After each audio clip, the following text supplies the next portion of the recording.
Hi! ఈరోజు కరివేపాకు కారప్పొడి చేశాను.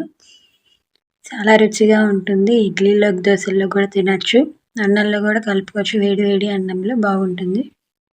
దాంట్లో కావాల్సినవి ఉప్పు, కాస్త చింతపండు, పసుపు, 2 చెంచాల ధనియాలు, పచ్చిపప్పు, 10 ఎండుమిరపకాయలు, కొంచెం చాయ్ మినపప్పు ఇవన్నీ వేసుకోవాలి. వీటన్నిటిని బాండీలో వేసుకొని వేయించుకోవాలి. ముందుగా ధనియాలు, పచ్చిపప్పు, మినపప్పు వేయిస్తున్నాను. ఎందుకంటే ఎండుమిరపకాయలు వేయిస్తే ముందే మాడిపోతాయి.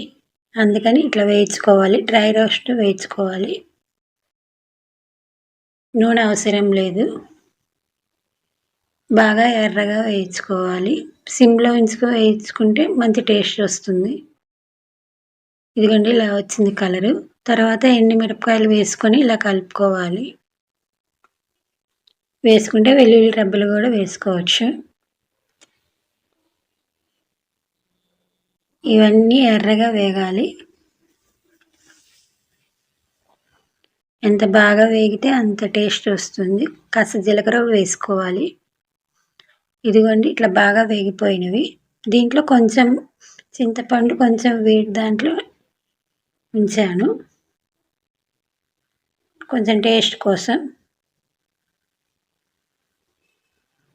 ఇప్పుడు వీటిని ముందుగా మిరపకాయలు, చింతపండు, ఉప్పు, పసుపు వేసుకొని మిక్సీ వేసుకోవాలి.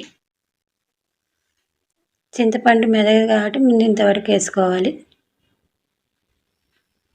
ఇవి బాగా మెరిగాక ధనియాలు కూడా వేసుకోవాలి.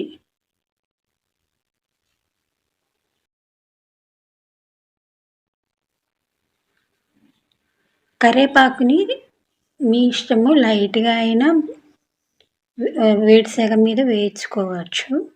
ఆన్లో ఉండక్కర్లేదు. ధనియాలన్నీ వేగాక ఆ వేడి సెగకి వేగిపోతాయి. ఇదండి కరివేపాకు కారప్పొడి. Please like, share and subscribe.